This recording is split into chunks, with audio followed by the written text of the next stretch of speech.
Selamat pagi saudara yang dikasih Tuhan, kita bertemu lagi dalam persekutuan doa pagi GKI Gading Indah. Sebelum kita membaca dan merenungkan firman Tuhan, mari kita naikkan pujian berikut ini.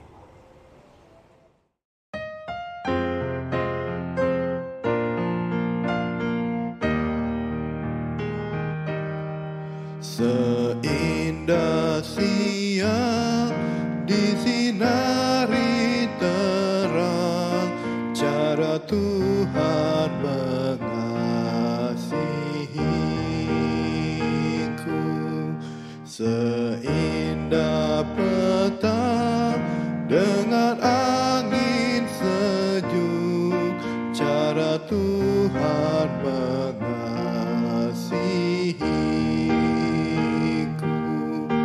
Tuhanku lembut dan penyayang, dan aku mengasihi Dia. Kasih-Nya besar, agung dan mulia, cara Tuhan mengasihiku.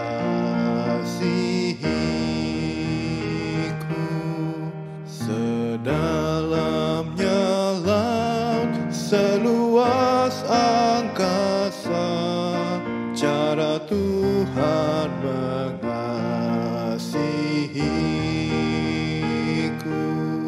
Seharum kembang yang tetap semerbak, cara Tuhan mengasihiku. Damai-Nya tetap besertaku, dan sorgalah pengharapanku. Hidupku tentram, ku nikmati penuh, cara Tuhan mengasihiku.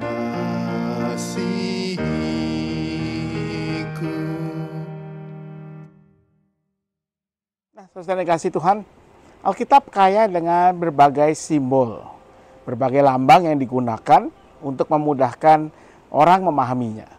Tapi masalahnya saudara, Alkitab kita ini ditulis ribuan tahun yang lalu dan ditulis di dalam konteks situasi daerah yang sangat berbeda dengan kita sekarang.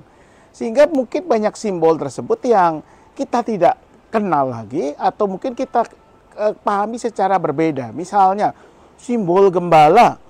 Berapa banyak kita melihat seorang gembala dalam kehidupan nyata kita sehari-hari.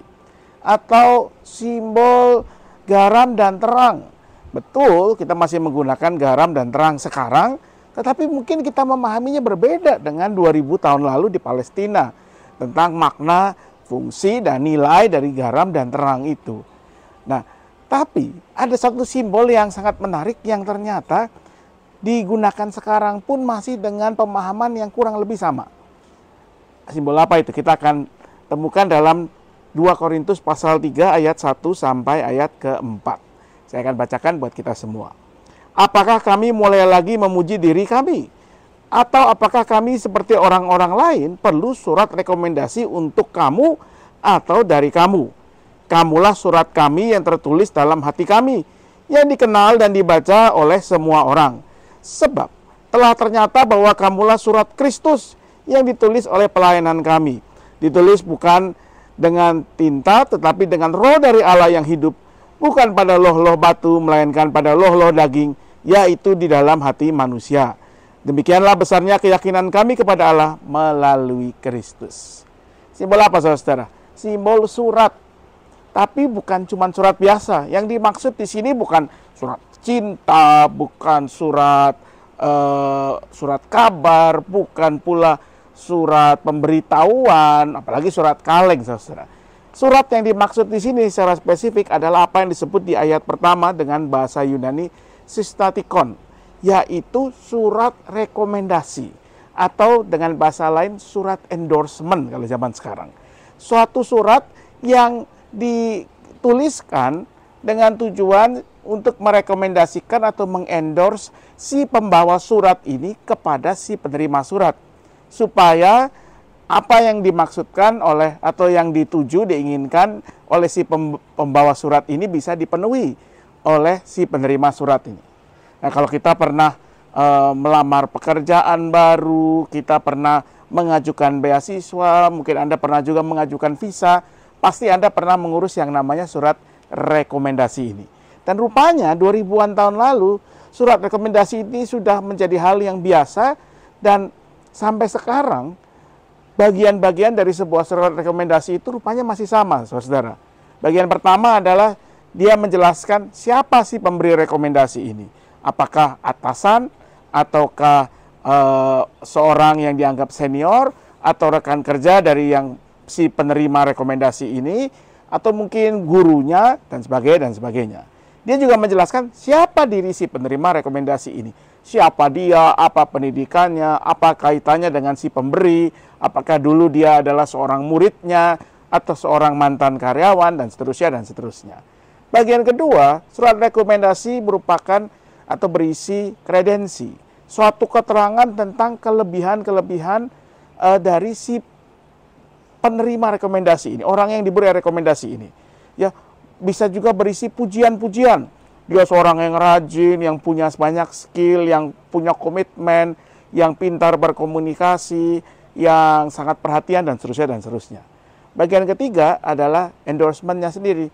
Dia mendorong supaya si penerima rekomendasi, si orang yang menerima surat ini, yang dituju oleh surat ini, yang membaca surat ini, bisa memenuhi apa yang diharapkan. Memberikan beasiswa, memberikan satu posisi dalam pekerjaan, mengabulkan permohonan visa, dan seterusnya.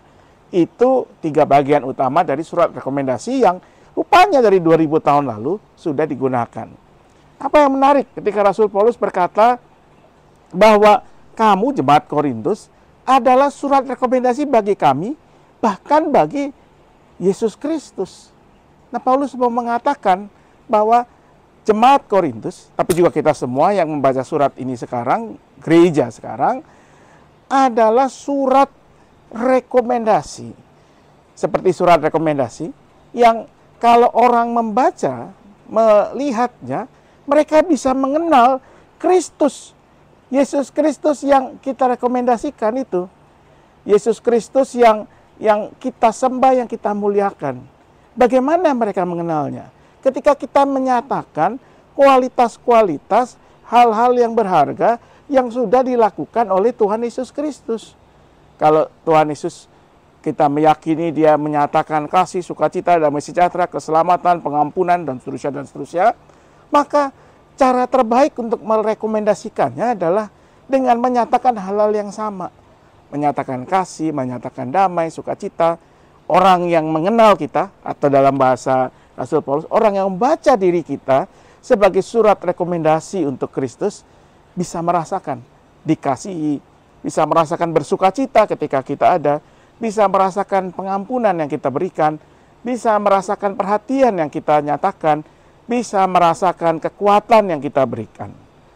Itulah cara paling baik untuk kemudian pada akhirnya kita bisa merekomendasikan, sungguh inilah atau sungguh Kristuslah Sang Juru Selamat, Sang Firman yang telah menjadi manusia, Tuhan sendiri yang mengasihi kita, Tuhan yang mengasihi dunia dan manusia.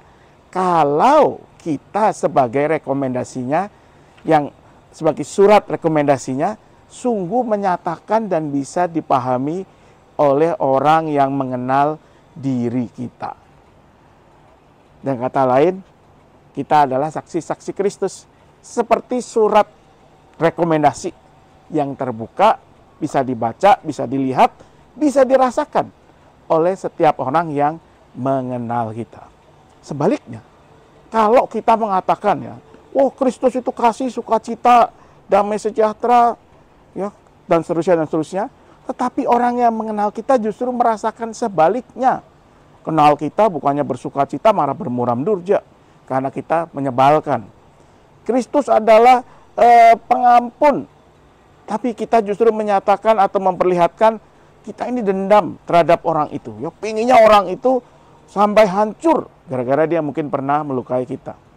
Atau kita mengatakan, oh Kristus itu kasih.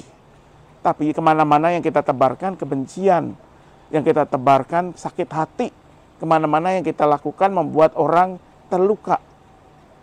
Maka kita sudah menjadi rekomendasi yang benar tidak tentang siapa itu Kristus. Jangan-jangan tidak, saudara. Jadi, kalau kita sungguh meyakini seperti yang Rasul Paulus katakan, kamu adalah surat Kristus yang ditulis bukan dengan tinta, tetapi dengan roh dari Allah. Bukan pada loh-loh batu, melainkan pada hati manusia. Kalau kita sungguh meyakini, kita adalah surat Kristus, maka tidak ada jalan lain selain sungguh memang menyatakan siapa Kristus itu lewat perkataan, perbuatan kita. Perkataan, perbuatan yang bisa dirasakan oleh siapapun yang mengenal kita. Hanya itu jalan terbaik. Khotbah mungkin baik, KKR baik, tetapi cara menyatakan, merekomendasikan, mengendorse siapa itu Kristus yang terbaik. Tidak ada jalan lain selain dari hidup kita sendiri, yang adalah surat terbuka, yang dilihat, dibaca, dirasakan oleh semua orang. Selamat menjadi surat-surat Kristus, selamat menyatakan Yesus Kristus dalam seluruh hidup kita semua. Selamat pagi, Tuhan beserta selalu. Mari kita berdoa. Ya Tuhan, kami adalah surat-surat Kristus yang dilihat, dibaca oleh orang lain. Lewat kami, orang boleh mengenal siapa Tuhan Yesus Kristus, kasih dan anugerahnya. Karena itu, mampukan kami untuk boleh terus menjadi surat yang dibaca oleh orang ketika orang berjumpa dengan kami, berinteraksi dengan kami. Mereka mengenal Yesus Kristus yang kami sembah, yang kami muliakan. Mereka merasakan kasih Yesus, mereka merasakan kehadiran Kristus yang menguatkan, yang memberkati. Biarlah dengan demikian nama-Mu dimuliakan dalam diri kami dan kasih-Mu dirasakan oleh sebanyak mungkin orang yang berjumpa dengan kami. Biarlah itu kami lakukan baik dalam hidup kami sebagai bagian dari masyarakat, bagian dari gereja, bagian dari keluarga tentunya. Kami mau berdoa untuk kehidupan bersama kami di tengah masyarakat. Biarlah kami boleh membagikan kasih Kristus. Kami menunjukkan sukacita, kami menunjukkan kasih yang bisa dirasakan oleh setiap orang yang berjumpa dengan kami. Bahkan oleh mereka yang mungkin tidak menyukai keberadaan kami sebagai murid-murid Kristus, kami boleh tetap mengasihi mereka. Kami berdoa untuk gereja-Mu, khususnya untuk jemaat kami, GKI Gading Indah. Kami berdoa untuk perjamuan kudus pada tanggal 2 Juli yang akan datang. Kami berdoa untuk kegiatan retret atau camp remaja tanggal 21 sampai 23 Juni. Kami berdoa untuk kegiatan sekolah Alkitab liburan. Kami berdoa untuk persidangan ke-35 Majelis Klasis GKI Klasis Jakarta Timur pada tanggal 8 Juli. Dalam semua itu, biarlah kasih-Mu yang boleh kami nyatakan, kami bagikan, dan boleh kegiatan-kegiatan itu boleh membawa berkat bagi mereka yang mengikutinya. Kami mau berdoa untuk setiap keluarga dalam segala pergumulan mereka yang bergumul dengan masalah-masalah kesehatan, mereka yang bergumul dengan masalah relasi antara anggota keluarga, mereka yang bergumul dengan masalah-masalah ekonomi. Beri segala yang Tuhan butuhkan, yang mereka butuhkan, kekuatan, hikmat, sukacita, pengharapan, sehingga apapun yang mereka hadapi, mereka boleh melewatinya bersama dengan Tuhan. Kami mau menyerahkan kehidupan kami semua, biarlah dalam segala yang kami lakukan, yang kami kerjakan, sungguh kasih Tuhan nyata lewat diri dan dalam hidup kami. Kami mohonkan doa ini hanya dalam satu nama, Yesus Kristus, Tuhan dan Penebus kami yang hidup. Amin.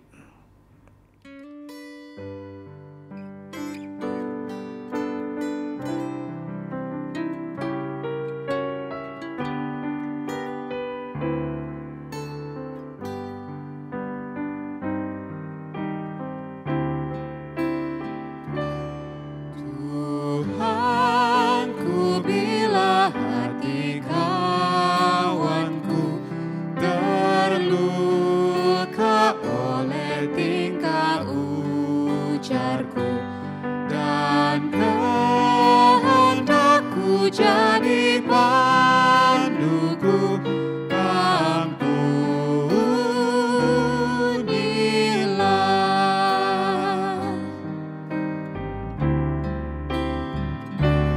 Jikalau tuturku tak semena dan aku tolak orang berkesan, pikiran dan tuturku bercela, ampunilah.